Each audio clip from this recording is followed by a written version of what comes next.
जुड़ा हुआ है। आपको याद होगा कि पिछले वर्ष 15 मई 2020 को माननीय वित्त मंत्री जी ने 1 लाख करोड़ के एग्रीकल्चर इंफ्रास्ट्रक्चर फंड की घोषणा की थी और उसके बाद 1 फरवरी 2021 को माननीय वित्त मंत्री जी ने बजट में ये भी घोषणा की थी कि इसमें एपीएमसीज को जोड़ा जाएगा। और बड़ी बात यह है कि एपीएमसीज का और सशक्तिकरण हो, उनके माध्यम से और किसानों को लाभ मिल सके, उस दृष्टि से बड़ा निर्णय किया गया है कि ये जो 1 लाख करोड़ रुपया है इसको एपीएमसीज के माध्यम से अलग अलग आधारभूत ढांचा बनाने के कैसे अवसर दिए जा सकें, जिसकी विस्तृत जानकारी माननीय कृषि मंत्री जी आपको देंगे। इसके अलावा जो हमारा कोकोनट डेवलपमेंट बोर्ड है, उसको ही कोकोनट डेवलपमेंट बोर्ड एक्ट 1979 में कुछ अमेंडमेंट्स की गई हैं कि जिसमें चेयरमैन की पोस्ट को लेकर उसकी बजाय उसमें और प्रोफेशनलिज्म आए, नॉन एग्जीक्यूटिव चेयरमैन और सीईओ को बनाने का निर्णय किया गया है।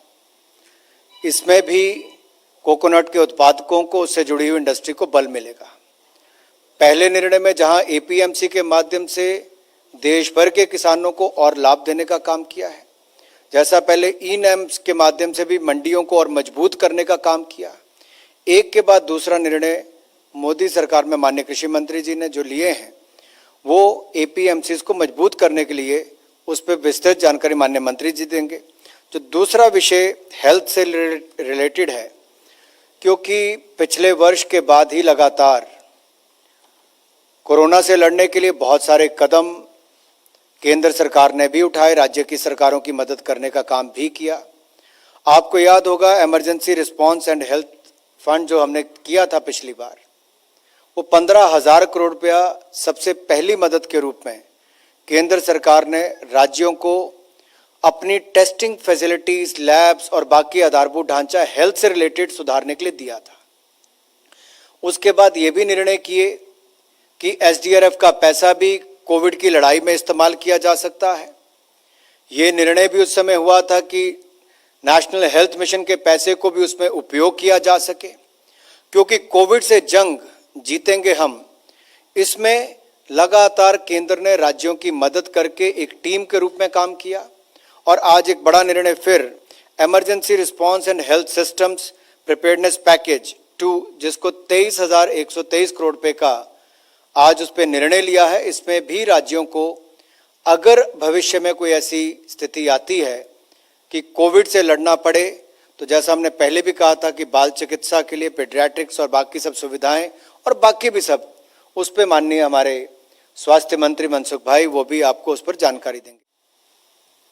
किसान आंदोलन से संबंधित जो यूनियन हैं उनको मैंने एक बार नहीं अनेक बार यह कहा है कि कानून को रिपील करने के अतिरिक्त कोई भी प्रस्ताव वो लेकर हमारे पास आए, हम उस प्रस्ताव पर चर्चा करने के लिए तैयार हैं।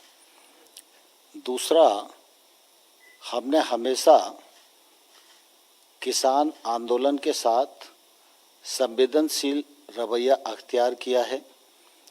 हमेशा किसानों का सम्मान मोदी सरकार के मन में है। लगातार हमारी कोशिश है कि किसान समृद्ध हो, खेती आगे बढ़े, मुनाफे की खेती हो, किसान महंगी फसलों की ओर आकर्षित हो और किसान को सरकार की ओर से अधिकाधिक सुविधाएं दी जा सकें। कृषि सुधार कानून भी इसी दिशा में भारत सरकार का एक महत्वपूर्ण कदम है और मैं समझता हूँ समय रहते किसान यूनियन को उसके महत्व को समझना चाहिए।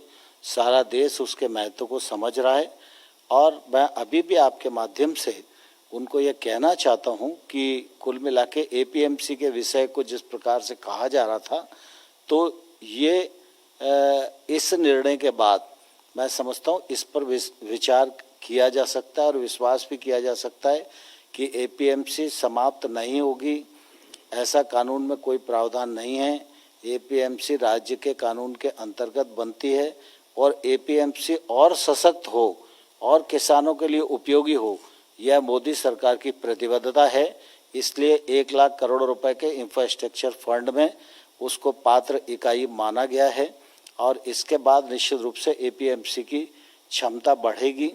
यह भी कहा जाता था कि एमएसपी के लिए समस्या जाएगी, तो आप सब ने देखा जब से आंदोलन शुरू हुआ है तब से लगातार पैदावार भी बढ़ रही है, लगातार खरीद भी बढ़ रही है और दलहन और तिलहन की भी खरीद बढ़ रही है।